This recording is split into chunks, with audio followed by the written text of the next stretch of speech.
So this is the table A, B, C, D, E, F, G, A, B, C, D, E, F, G. This is the total points. Total points. So now let's see these statements. ठीक है? G played against B, C, D only. G played against B, C, D only. तो G A के साथ नहीं खेला, G E और F के साथ नहीं खेला. ठीक है? Similarly column wise G A के साथ नहीं खेला, G E और F के साथ नहीं खेला.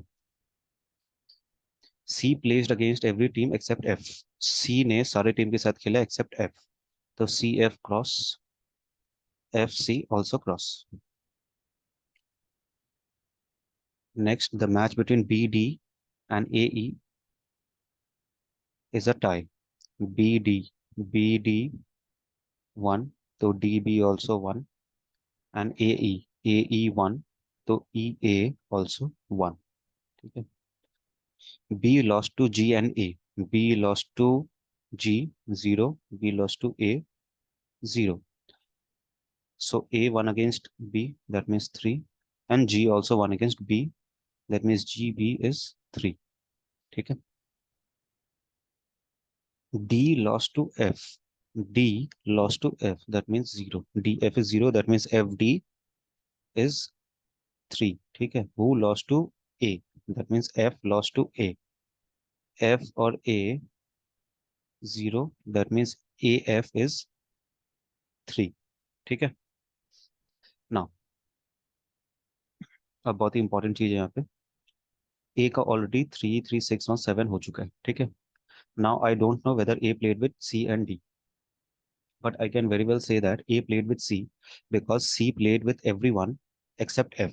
तो C definitely A के साथ खेला है, and A के पास और इससे ज्यादा पॉइंट्स नहीं हो सकता. That means A और C का जो होगा डेफिनेटली यहाँ पे 0 होगा. That means C A definitely should be 3. ठीक है?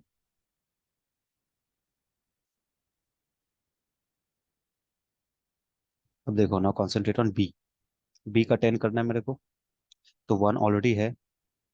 तो हाउ मच आई नीड 9 मोर. तो 3 प्लेसेस आर लेफ्ट, और वहां पे क्या हो सकता है? 3, 3, 3. इसके अलावा और कोई पॉसिबिलिटी नहीं है बी का. सो बी इज 0, 3, 1, 3, 3, 0. तो कॉलम वाइज क्या हो जाएगा? 3, 0, 1, 0, 0. ठीक है? अब देखो, एफ का यहाँ पे कंप्लीट हो गया. 0, 0, 3 और 4 चाहिए मेरे को, तो डेफिनेटली एफ ई इज 1. तो ई एफ इज ऑल्सो 1. ठीक है?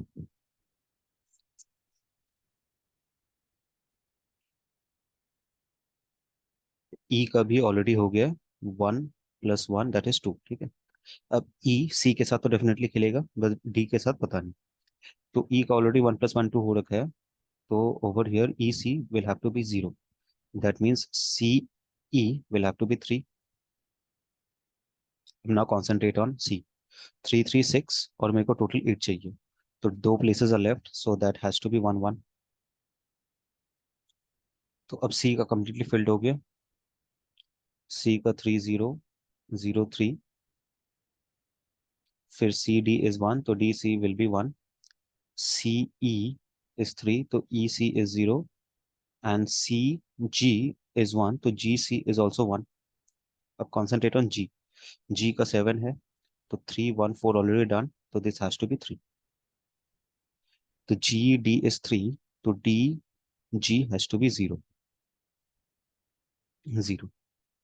अब यहाँ तक आई कैन कंफर्मली से कि ए का भी सारा पॉइंट्स कंप्लीट हो गया, बी का भी सारा कंप्लीट, सी का भी सारा कंप्लीट, डी का भी कंप्लीट नहीं हुआ है, ई का कंप्लीटेड, एफ का भी कंप्लीट, जी का भी कंप्लीट. ठीक है? नाउ कम्स द क्वेश्चन कि whether A played with D और not, and whether D played with A और ई और नॉट. ठीक है? तो अब देखो, अब यहाँ पे कंफ्यूजन क्या है. Let suppose A played with D. ठीक है? Let suppose A played with D. तो यहाँ पे 0 होगा और यहाँ पे 3 होगा. ठीक है? तो I can definitely say that D did not play with E, क्योंकि 3 to 5 हो गया ऑलरेडी, और ई का तो ऑलरेडी है ही. ठीक है? तो ये और ये नहीं खेलेगा. तो वन पॉसिबिलिटी इज डी और ई आपस में नहीं खेल रहे, ठीक है ना। अभी जो हमने किया उसको रिवर्स करते हैं,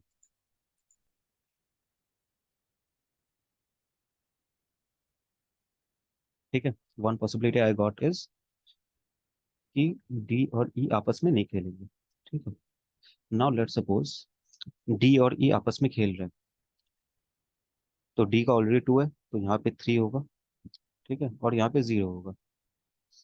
now there is another possibility कि थ्री प्लस टू फाइव हो गया, तो डी और ए आपस में नहीं खेले। This is also very much true,